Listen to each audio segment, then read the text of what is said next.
Hey everybody, how's it going? Dan Shinder here on Drum Talk TV. Tell us where you're watching from.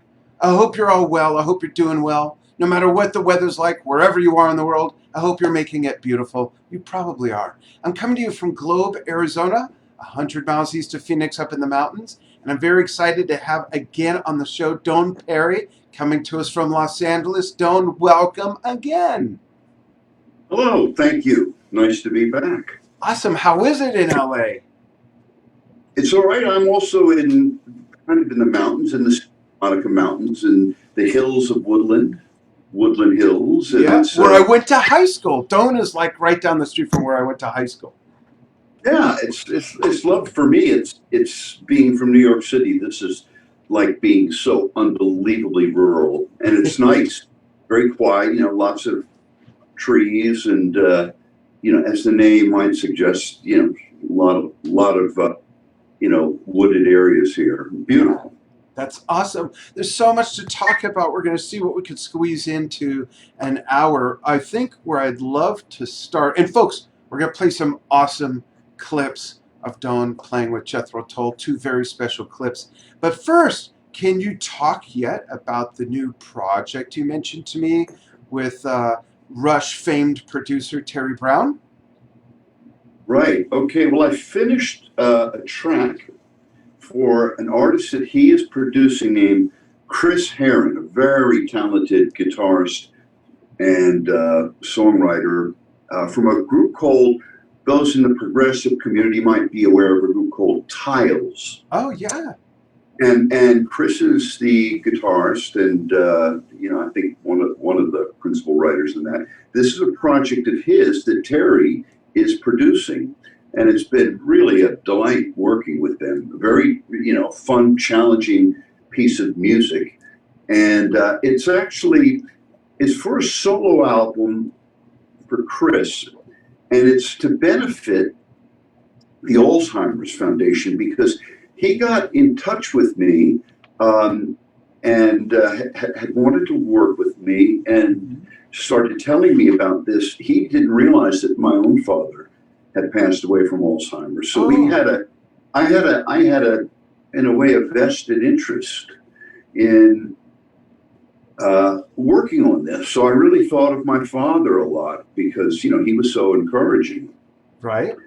And this is all the proceeds from this album will go to the Alzheimer's Foundation. And Chris has got a lot of really great guest artists lined up. I'm not sure what the title of the record is going to be, but I think it's coming out this year. I think I know some of the guest artists, but I don't think I should say anything about that really until it's Yeah. And it was challenging, and Terry was wonderful to work with, and we of course we're doing in the way people are doing a lot these days with COVID and being remote. But I do a lot of my own work that way anyway, right here.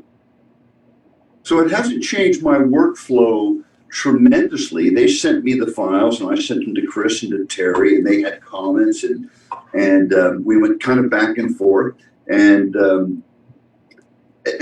one of the things that I suppose it's a blessing, could be a curse, depending on how much time you take, is that I can really think about what I'm going to try, and I can try a lot of different things because it's my time.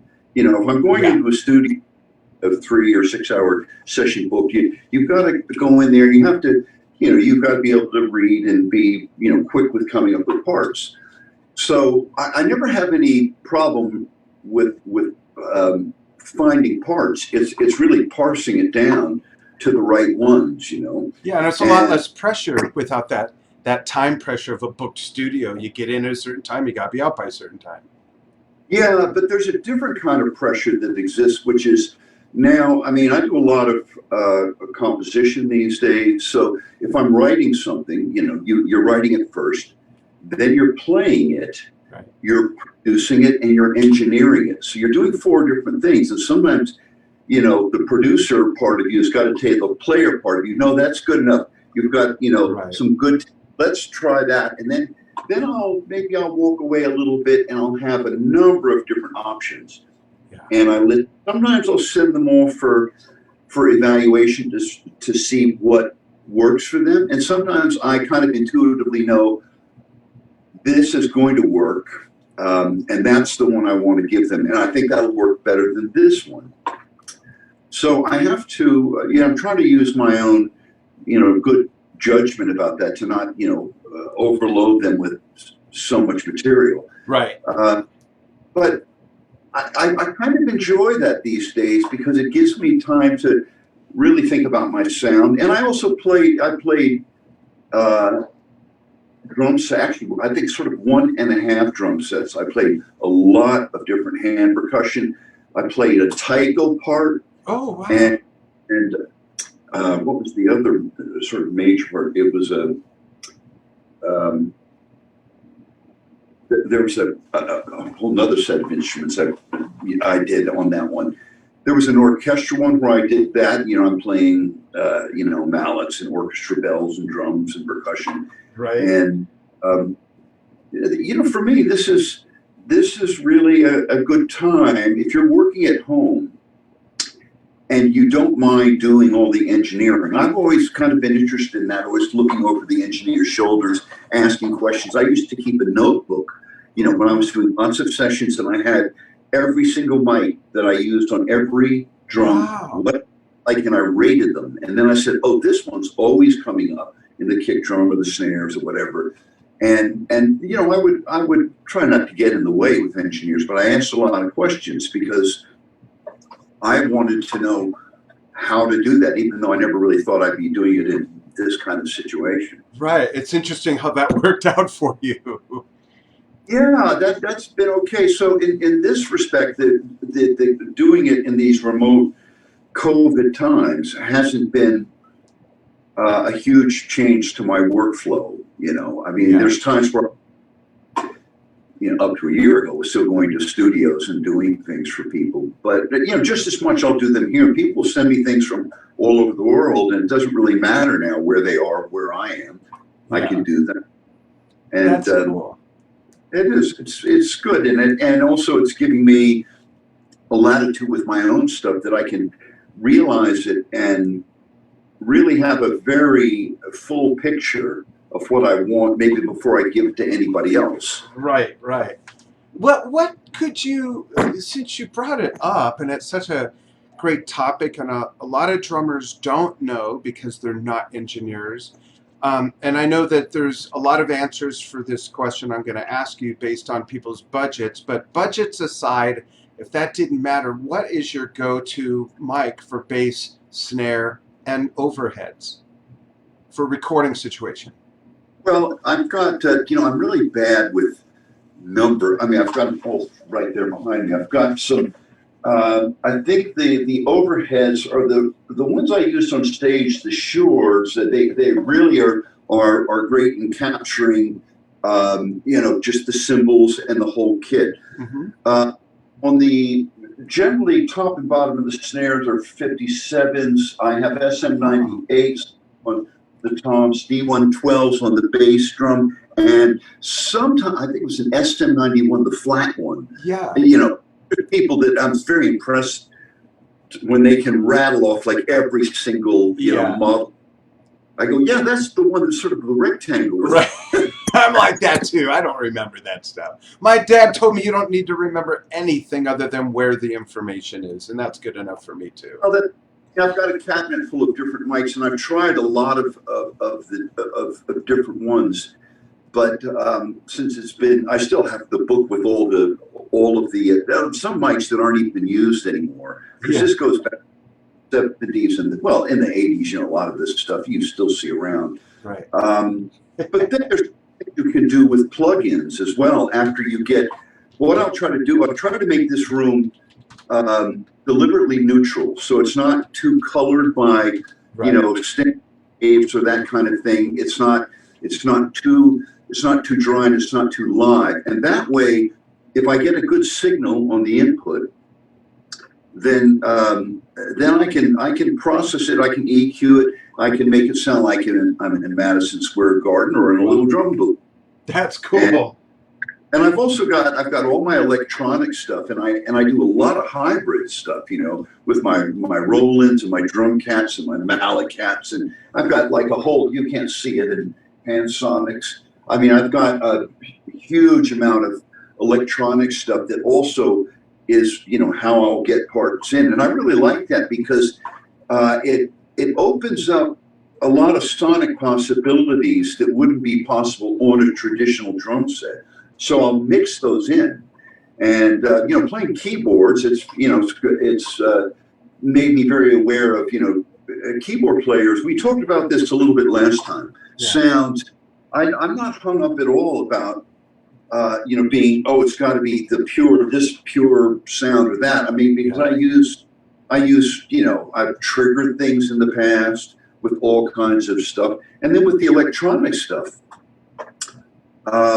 You can play a drum type part, but if you get a completely different sound, it will change the way you play. If it's a big sound or a small sound, it really does change compositionally how you approach things. So I like that because anybody who's played drums, and if they played in a big place and they hear the drums reverberating throughout an arena or something like that, you will naturally want, you like that, you'll hear that, you might play with a little more space. If you're in a very dry, like drum booth or something where everything is, and your drums are very, very dead, people will naturally play a little more. So the sound you are directly connecting with has a direct impact on the part you play. So I'm very careful about that. So I'm trying to choose the right sound for the right track. Then, to an extent, the sound will guide me as much as the piece of music suggests the part that I should play, if that makes sense. Yeah, that's absolutely the sign of a great drummer. And I'm going to show some great drumming on a clip in just a moment. First, I want to look at comments. Thanks, everybody, for joining us. Let us know if you have questions for Doane, and I'll relay those. Oh, here is a question already. Hey, Milt. Hey, Jim Ho. Hey, Seth Cashman. What's going on? Hey, everybody. Thanks for watching. So here's a question from Milt Surratt. Hope I'm pronouncing your name right, Milt. He says, how was the transition? I'm not sure. Maybe you'll know what he means by this question. I certainly know who Barrymore Barlow is. But he says, how is the transition back and forth with you and Barrymore Barlow? Well, if he's... I'm not sure I understand his question exactly. Yeah, maybe you can let us know. The transition in conversation is just fine. Okay. And transition from a musical point of view, maybe that's what he means. It was really great trying to get into Barry's head, to try to get that stuff to fall under my hands. Yeah. In a way that was natural to me. There was things that he would do would never occur to me to do. And we did play together on stage. Oh, and, really? Yeah. At the Royal Festival Hall, we played together. Had a second drum set, and it's funny because I think it was on. I don't know if it was on Songs of the Wood or Heavy Horses. He said, "What did I play there?" Well, and he wanted to know about the Count de Sambar, and so I went through that because there's a lot of crazy stuff in time signature changes and field changes, and I was more brushed up, of course, on that, having played that, and then we played certain things together, and then I think on Thick as a Brick, maybe he played a whole part by himself, or maybe it was on. I don't know. I think it's probably on YouTube somewhere. I'll have to look for that. He's another one of my favorite drummers. And the work he did on Passion Play, what an amazing, underrated album. Folks, if you have not heard Jethro Tull's Passion Play, everybody's playing is brilliant. And Ian plays a lot more than just the flute. He plays a lot of reed instruments, saxophones, clarinets. It's just a brilliant album. Did you ever play anything from that on tour? Yeah, that was one of the albums that we played less from than the others because, you know, a bit like, well, Thick as a Brick, you know, it was really many, many pieces of music, but it was blended into one long piece. Yeah. And in a sense, Passion Play was like that too. We did play what we refer to as the Passion Jig, and there was another thing. We gave some excerpt a name because, you know, they didn't all have names. Yeah, it was like almost one continuous thing. So we called it something. Yeah, we did play some of that, and that's cool. Learning his part, incredibly musical and original player. Yeah, really. So, but the trick for me, if this answers his question, was in terms of making a transition from his parts to the way I played. I had to try to distill all of the things that I was hearing and go, okay, now how can I comfortably play that would fall under my hands in a natural way, but still keep the real contour and shape of the part that he created. It was so identifiable. Yeah. So it was, you know, and I would do the same with Clive Bunker's parts. And, you know, that was, I think that, you know, you learn a lot when you study another player's stuff. And you have to get inside that and think, you know, he's doing this is in response to this. Maybe you would have a different way of doing it. But that gives you a real insight into the thinking of other musicians. And so over the years, when I've done that with a lot of different artists and had to examine parts, that was as useful to me as transcribing. When I would transcribe a part, and then I would really get a real sense of what was, you know, what they played. This was, of course, now I'm going back way before you could slow things down, you know, and really, the best that I could do in the late 60s and 70s was, you know, on my record player, I could go from 33 and a third to 16. Yeah. You know, basically, you know, take everything, you know, it would completely change the key, usually by about an octave, and everything was slower, and you had to try to, you could kind of break it down that way. But now, you know, you could, and then I would just go and I would sit, you know, 10 feet away from Elvin Jones at the Village Vanguard, you know. Yeah, amazing. Yeah, it was. Well, and you know, kind of relative to that part, I really have to acknowledge something. I mean, today was a big loss for the world of jazz. Yes. Passing. I mean, he was somebody I used to go see a lot, had tremendous admiration for, and a world of, you know, incredible keyboard players. Not only was he an incredible keyboard player, he was an incredible composer. Absolutely. And he was a good drummer. And that was, I think, because, and he always had, as you know, great drummers playing with him, always. Yeah. And his style was so rhythmic and so clean, and the way you could tell he had the kind of the mechanism of a drummer going on in his head. And you know, that's something that all drummers, I think, would be well served to learn another instrument. Whether they I started on piano, and that was laterally a natural move to drums and mallets. I've got a whole 3-octave mallet thing up there, and so mallets in a way are like the bridge instrument between drums and piano. But whether you play guitar or keyboards, this is something that learning another instrument to be harmonically plugged in, melodically and rhythmically plugged in, is something that will really help your drumming a lot, and also might allow you to really compose. And I think that was probably one of the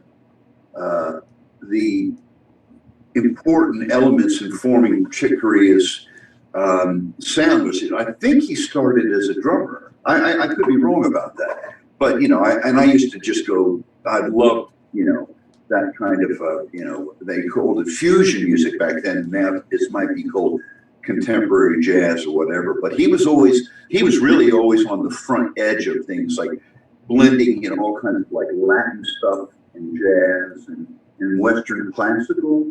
and get flamenco and into something that I learned a lot from listening to him and every band he ever had. So I have to give a big thank you to what he contributed. I mean, I think I'm very saddened by it because it was a complete surprise that he passed. But absolutely. And on the subject of keyboards and drums, I'm going to play a clip. This is you with Peter John Vettis back in 1984. Yeah, having like a drum and keyboard duel, we'll say. And folks, if you have questions for Doane, in case you don't know, he was the longest sitting drummer for Jethro Tull and the third longest member of Jethro Tull, right behind Martin Barre and, of course, Ian Anderson. This was done in 1984. This was the first tour that I did with the band. This is from the Under Wraps tour. Yeah. Let's let this rip and check this out, folks. Hang in there, Doane. I'll be right back with you.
Skip ahead a touch, folks. Check this out.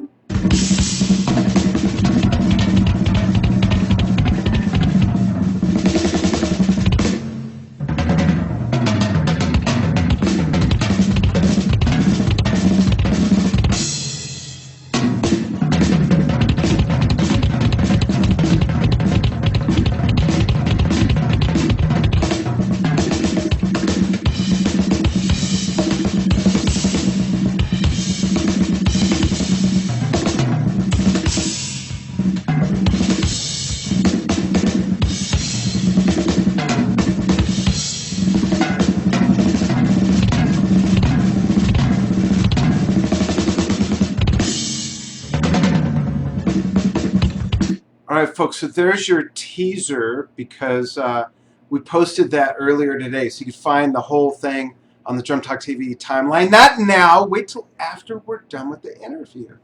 That's just so fun to watch.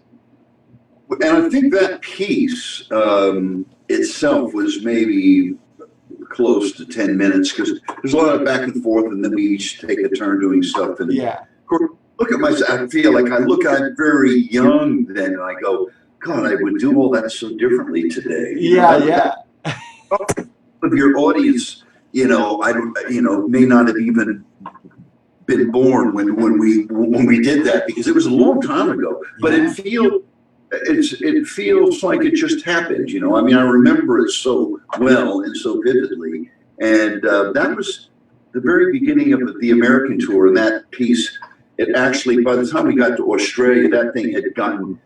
It was like kind of Mahavishnu orchestra tempo, and it was longer, but it was really fun, and it was challenging to play that every night. And Peter Vitesse is just a phenomenal keyboard player. I mean, he's played with, you know, some real drumming greats out there. I mean, you can look him up. He's worked with all kinds of people, and he's a brilliant writer, yeah, and keyboard player. And he was just one of these guys that just he embraced technology, you know, and in that way with Jethro Tull, he really, like Eddie Jobson, you know, really kind of embraced everything that was going on. And, you know, he had an incredible sort of classical and jazz background, but also he understood technology. And that's always been, for me, I've been fascinated by that with drums, and now what you can do with these, triggering. You see people triggering amazing things, or, you know, I've had hybrid kits where electronics interspersed, and I had a solo a few years after that, and it was one, and I wanted it to sound like I was playing with a number of different people, but I would play things, and this is really before they had looping technology, and I had to put things through it, like 2 reverbs to get it to come back, and I'd play a passion, then I'd play another one, and then I would create this ostinato, and then I'd solo over the top of that, and it was really fun. But, you know, the technology was still, you just didn't know if it was going to work every night, you know, and sometimes it worked, and sometimes it sounded like, you know, oscillating bird calls. You'd hit something, you know. But it's better now, and I can control it in my studio. And I love seeing the Simmons drums. I still have my Simmons drums that I bought either that year or the year before. I got them in like 83 or 84. And I still have them. I haven't hooked them up in a long, it's been probably 10 years since I've had them set up. And I used to set them up with my acoustic kit. So it's fun to see the retro gear. Another question, and this question is cool because it touches on something that we were going to talk about. Seth Cashman says, I loved your approach to odd times in Tull, particularly in tunes like Black Sunday. Could you talk about how you approached Ian's material? So before you answer that, I want to let everybody know that when Doane and I were talking about doing the interview, writing back and forth, I had a question in mind that he didn't know I planned on asking, and he already answered it for me. And he said that one of the most difficult, if not the most difficult Tull tune to play was Black Sunday. So I'm going to play that in a moment from the same tour, originally recorded by the late great Mark Craney on the A album, which featured Eddie Jobson. And talk about your approach to Ian's music. Was Ian very deliberate in exactly what he wanted you to play? Did you have latitude with creativity, or how was that relationship as far as the composer-drummer relationship? It was very open. He didn't give me a lot of direction. Sometimes, you know, when we do albums, there might be, so he would want to see what I would come up with. It was the same with everybody. And he wanted to see how I would interpret. So he didn't say, I want you to play it like that, or there was things that I felt inherently should be there. Mm-hmm. So I observed those.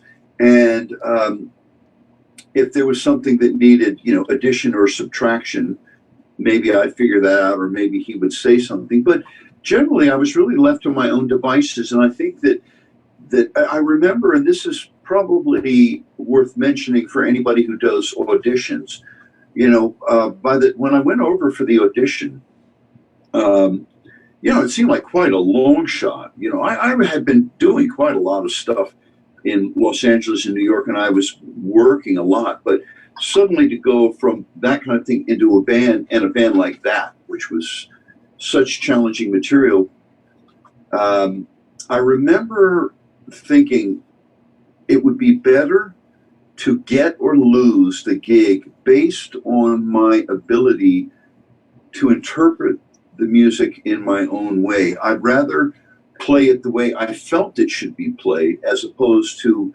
playing exactly what came before me, because one, that may not be completely comfortable, and two, they may want a change. So I was determined, okay, I'm going to get or lose this gig based on my own sense of interpretation. Yeah, by being you. That served me well, and because I think then I was able to bring all of my influences, which were kind of varied, for everything from pop, rock, R&B, fusion, jazz, orchestral music, Latin music, African music. Whether people realize that in Jethro Tull, I used all of those influences. It just wasn't called that. It was under, Jethro Tull, whatever. That's a kind of potpourri of styles. Right. But that was probably the first place where I thought I can actually use everything that I have studied in music in this band every night. That was kind of amazing, because to have a platform where I could play that kind of challenging music, and it called upon everything that I liked. I found that I slipped all kinds of things in there that people might be surprised about the derivation of. But it was it seemed right, and it just didn't matter. I didn't have to make a reference that was like a Brazilian rhythm or an African rhythm or a Latin. I did that like lots in the band, and it just seemed to work, because I think it's really all down to feel. If you can make it feel good, it really doesn't matter the origin of it. Right. Yeah. And that was an important lesson, and I'm glad that I trusted my instinct there and decided I would get. If I lost the job, I thought I'll lose it honestly. Yeah. Because they like the way I interpreted it. But as it turned out, they liked it, so that worked out. But I would always recommend that to anybody going into audition. I mean, there might be things where you've got to learn the record. Yes, you have to. People want a certain thing, but once they trust you with that, then they might give you a lot of latitude to say, right, what can you do with that? And I never really, that wasn't really much of a discussion even from the beginning, but I had an intuitive sense that I had to observe those things. I wanted to, not because I felt they would tell me, and that was ultimately the right thing to do. Yeah, thank you. That's great stuff. Great advice as well. Like I said, I'm going to show some of the Black Sunday clip from the same tour, 1984, Under Wraps. But I want to ask you something about that. Yes, go ahead. Oh, did you have something to add to that, or something to say? Black Sunday was certainly one of the more complicated tunes. It wasn't the most complicated, oddly enough. It was because there was things that from things that Barre did, and all kinds of like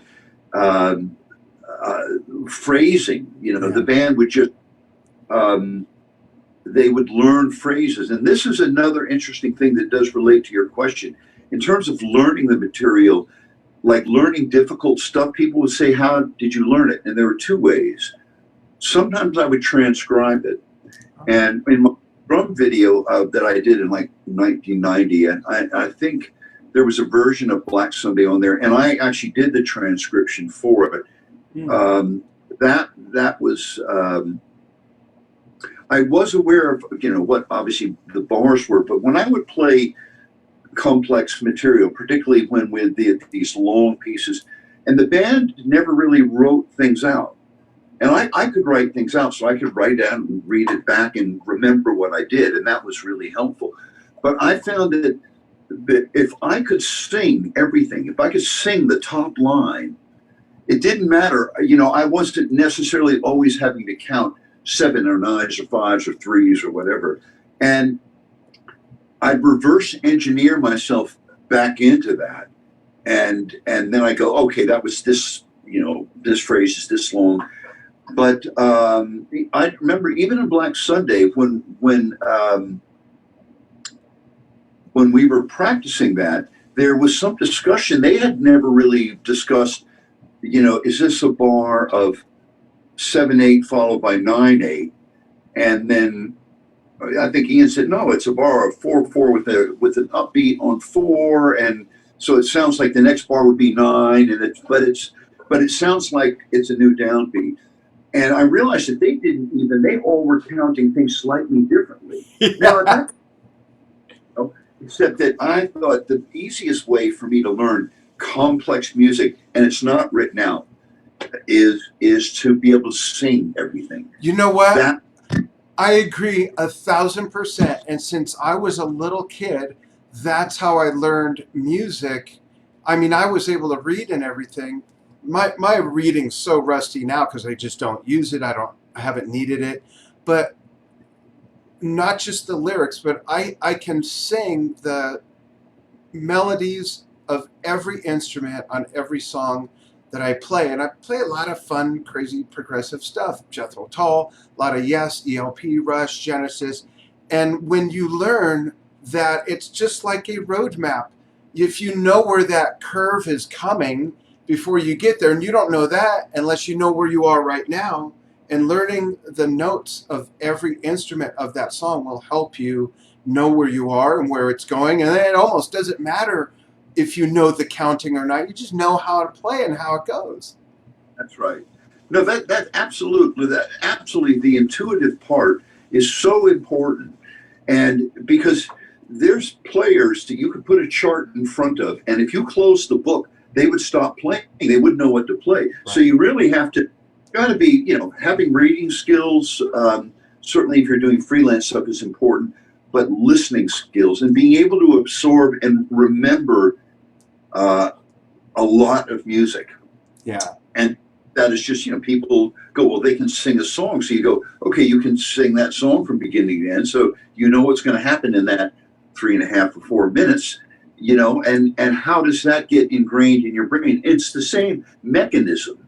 You're just applying it in a very kind of finely tuned way to an instrument. But like you said, that's the thing. That's the thread of continuity that pulls you through. Now, if somebody makes a mistake in the top line, you have to be able to do one of two things: go with them, but know that you're going with them, as opposed to they might go, oh my gosh, I got lost. And so you need to reorient them. So you still need to know where it is. And then you have to make a split-second decision of do I just go with them and, forget about the written part, as it were, or do I say, no, here's one. Yeah. Sometimes that's part of the drummer's job description. Yeah, and it's great that you point out the capacity to absorb and remember, all the music. I could probably remember every note of every song of all those bands I mentioned, yet I don't even remember if I put on underwear this morning. That's weird, but I remember all that music. The important stuff. Let's look at Black Friday. And when I pull up this video, I'm going to have to resize it into the window, folks, so bear with me just a moment here. And we're going to play Black Sunday from the same tour, 1984, the Under Wraps tour, originally recorded by Mark Craney, great drummer. And here we go. Let's get this size to fit. There we go. All right, check it out. Doane and I will be right back.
with freezing winds melting, but no trains running, and satellites passing, windows empty, and pipes seem rocking, from next not going matching, but passport, credit cards, a plane and catching, like Sunday came Monday to sing.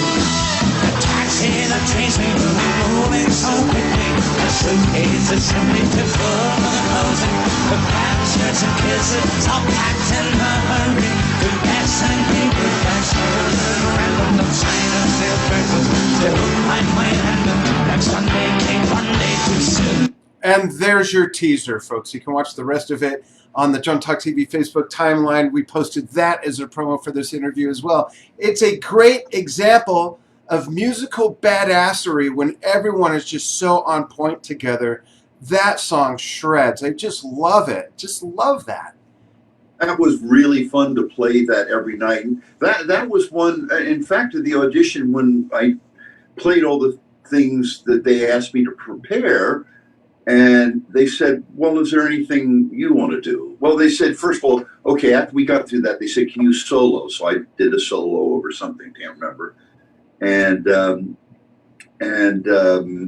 how are you at odd times? I said, I think I'm pretty good. And, I could cope with it. I mean, you can always be better. I mean, but that was something I did.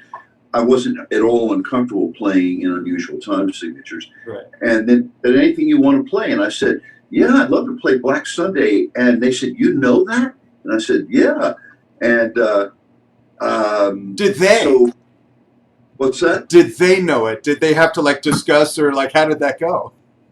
They had that. I think I probably knew it better at that point, just because that was a piece in my head, and they had to brush up when we got through it. But it was, it's a tricky piece of music. Yeah. And then there was a piece of music, a new piece of music they gave me, and I transcribed it really quickly. I said, go have a cup of tea, and I transcribed it, and then I played it. And so I was able to, illustrate that I could learn something relatively quickly. Yeah. And play it back. So those are all things that regardless of, if you're playing just for fun on the weekends, maybe all of those things aren't so necessary. But as a professional, I think having a lot of different things in your skill set. Yeah. It's genres, ability to learn different kinds of music quickly and all of that. It's important, however you do it. So there's some amazing players that don't read at all. Yeah. It's not, reading is not, and there's some great readers that aren't necessarily really inspired players, but they can read really well. Mm-hmm. So if you can blend bringing something of your own and interpreting something on the page, if you're required to do that, that's as well as, if you can sing, do some, background vocals and that kind of thing. All those things, or play another instrument, all of that's really valuable to people you're working with. Yeah, absolutely. Did you know Mark Craney? Mark was one of my best friends. Yeah, I didn't know that. Wow. Yeah, we really became friends on the Brother to Brother tour. I was playing with this great R&B jazz singer from New York named Phyllis Hyman, and we were opening on the Gino Vanelli Brother to Brother tour, and that's where Mark and I actually really became friends. And we did, we traded gigs back and forth. I went off and did something else, and he did Phyllis for a while, and then when I came out here, we would trade gigs. I mean, we had a thing called the Woodland Hills Drum Club, which sort of started with, because it was all, we lived in Woodland Hills. There was Mark Craney, Greg Bissonette, Myron Grumbacher, and myself. But, literally just up the street at the end of the road lived Abe Laboriel and Abe Jr. Mm-hmm. And everybody who's a friend of ours who plays drums is by default in the Woodland Hills Drum Club. It wasn't a zip code thing, but we used to have benefits for friends of ours who were, needed, financial assistance for medical things, a lot of times they were drummers or percussionists, but we had lots of these things. And I produced a benefit album called Something with a Pulse for Mark that that we got all these amazing people. In fact, it is being put out now. I put it out on my small label many years ago, 20 years ago, or more than that. And it's now, I'll provide you with the link because it's called the Cranny Project, and they have gotten, the original, all the artists that Mark had worked with had given us tracks, very kind. The art were great to work with, and there's some amazing people on this record that donated their services. The record companies, they were harder to deal with, but I had to go and get all the releases but that's coming out again. I'll send you a link to that because that's something that, for those who haven't heard Mark Cranny, he was an amazing player. He had, he had to have, kidney transplants, and he had medical issues, but this guy was a comet, and everybody worked with him and heard him play was, were astonished by his abilities. And he was from Sioux Falls, South Dakota, just grew up there, and just somehow, I don't know where that all came from, but he came out here and he just had, Mark was one of these guys who just had this natural gift. Yeah, he's very of us. Yeah, I almost took drum lessons from him back in, I guess it was the year after the A tour. So what year was that? 82, maybe? Yeah, that Clark Street. That was, that's right. He was still at that place, which was near where you lived in West Hills, right? Yeah. I was like off of Platte and Highlander, which is basically Van Owen and Platte. And I somehow got his number. I don't even remember how. I got his phone number from somebody else. Don't remember who. And I called him and introduced myself, and we talked about me taking a few lessons from him. He said, well, let me call you back. Let me, take your number, call you back a little while. I'm not feeling very well. And he ended up, passing away not that long after that, I guess, and going through all his stuff.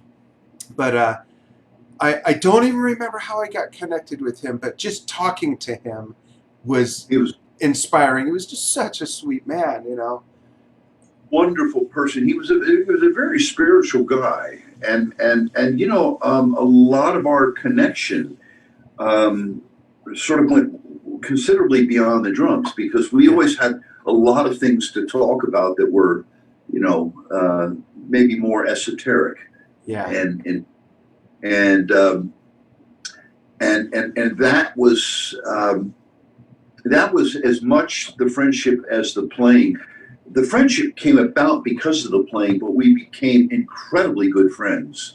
And I did some writing about him after he passed away, and everybody that heard him play understands what an incredibly gifted the music was, and an incredibly wonderful man, just as a human being. And that's those things often go together with the best players, Yeah, that's such a great story. Thanks for sharing that. I want to switch gears and give you a technological question coming from the audience. This is from Jim Ho. Hey, Jim, thanks again for tuning in all the time. He says, Doane, I have many, not many, but he has many, all caps, problems with computerized music, such as Logic Pro X. Any suggestions? I've been thinking of Berkeley Conservatory. So I think that Jim is basically asking, is there like a learning curve or a program you can recommend that's easier for, well, I'll just say it, us old timers to kind of wrap our brains around and use effectively, being that you have some experience with some of that technology, right? Yeah, I mean, I've been using DAW since 1986 when Performer, which was before it was Digital Performer, came out. Digital Performer. Then I started, and I still use that in Pro Tools. I use Logic. I've worked in Studio One. I've worked in Cubase. I remember I Cubase, yeah. find all the DAWs, and I have different versions of them. I find I do most of my work in Logic and in Pro Tools, but I've out of necessity, when I was working with a lot of Europeans, they use Cubase. You know, it was I learned by doing it, and I guess I have a somewhat analytical mind by nature, so I can really get into the weeds with it, and sometimes it will be an epiphany, like learning a part, and there'll be a technological problem, and then I'll walk away, and 10 or 15 minutes later I'll go, that's what it is, and I come in, and when I think about it, because you know you're confronted by, there's a lot of boxes and little screens and menus, and it can be daunting. I understand that, but I would say embrace it.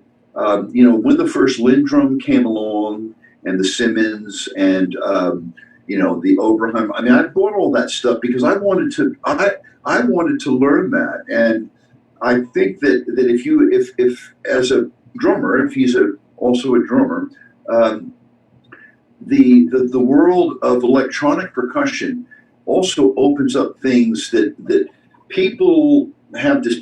Some people have a purist thing about, oh, I don't want to touch. Well, you know, I think that's true. If you like play acoustic guitar, you're not going to necessarily try to set up a MIDI tracker on an acoustic guitar. You can pick up an electric.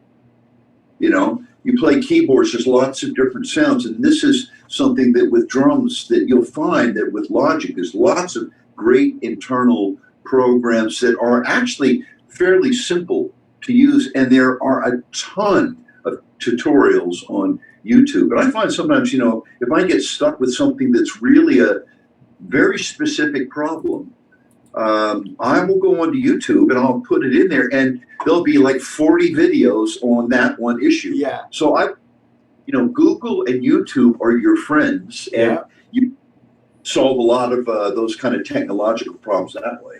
Very cool. And we've only got a few minutes left, folks. Thanks, Steve. I'll give you one more question from the audience.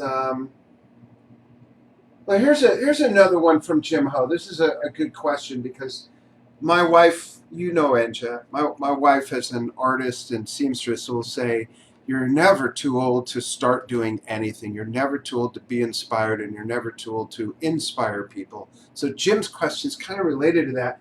He says, so Doane, how old is too old to keep trying to make it big in the musical world? I've already made it in the top Marine drum and bugle corps in the world. I just don't know what I'm doing wrong. People love me, but no one picked me or joins my ideas. So I think he's referring to in more of a popular music sense. You know, are there still record deals to get? Are there, when COVID's over, let's pretend there's no COVID right now. You know, when it comes to getting a gig opening for a big band, whether it's a local gig, a regional leg of the tour, or national, or so, is that stuff still possible for relatively unknowns? And does age factor into that whatsoever? And I want to preface by saying we have a son, Enja's oldest, I probably shouldn't say this, but he's 45, and he's killing it in Vegas. He's an awesome singer, awesome entertainer. He just got asked to host a talk show on music in Vegas. So 45, now I happen to know Jim's a little older than 45, but I think that's one example. Kavan is just killing it. But what's your perspective on that, Doane? You know, there's a couple of things. First of all, depending on the kind of music you want to play, sometimes location is important. I grew up in New York, and then I started getting calls to come out to Los Angeles to work, and then I was going to Australia, and then in Tull, England, and I would find myself in those hubs. That was helpful, but you know, these days, you know, it's not as important because, you know, if you are a great player, and this has happened to a lot of good players who get discovered, say on YouTube, you could live in Iowa, or you could live in you know, the middle of outback of Australia, or somewhere in the Far East. You could put something up there, and somebody might hear and go, "That I want to work with that guy." So in that way, the technology available to you today can really help elevate your profile. But I think you have to, success is often what they say, when preparation meets opportunity. And so you are, I think that all the good things that happened in career-wise for me were, had the opportunities presented to me at the right time, but I was ready for them. So get ready, that it may not, it may happen, it may not happen. But if you, there's no shortage of artists throughout history that have, I don't think Joseph Conrad wrote his first book till he was in his 40s, and there's some symphonic composers that didn't even, really get started with that until that time in their life. And we've talked a little bit about, I started studying orchestration very intensely about 10 years ago, and it's all related to what I do, but it's a completely new thing. And that to me, I'm not worried about necessarily my age when I'm doing that, because I think I'm doing it for myself. And if that ends up resulting in, and it does come through in the work that I'm doing, that the age isn't so important. Yes, if you're going to be playing in a young band, they want to present as a young band, that's one thing. But there's a myriad of opportunities that are not age sensitive, and I wouldn't get hung up about that I have to make it by a certain age or it's not going to happen, because that will have a detrimental effect on your incentive to get better. Right. I want to jump in real quick. That's such great advice, Jim. I hope that helped you. I hope that helped everybody. My son Steve is yelling at us saying, hey, it's almost an hour, so that we can also fit it on Instagram. But to add to Doane's answer, learn how to listen, musicians. Learn how to market yourself. I know someone who can teach you. This guy. Get my volume 1. It tells you how I built a following of 1 million people without ever spending money on advertising. This gives you all kinds of tips. Volume 2, all about scheduling, best times to post, when to post, depending on where your target market is. Hashtags, how everyone you know is doing hashtags wrong, except anyone who's taken one of my courses. These are just a few bucks on Amazon. I had to throw that in there because it is relevant. I want to thank everybody for tuning in. Doane, I want to thank you very much. We will do this again when you're able to talk more about Terry, the project with Terry Brown, and maybe even send us a track. So we'll, of course, stay in touch on life with each other. But when it's time to do that, we'll do that again. And thank you so much. I want to jump off so that we can get out in time. Okay. All right. And thank you, everybody out there listening. And hello to everybody. Good luck. Stay healthy. Stay safe. Stay sane. And be well until the next time. And we'll all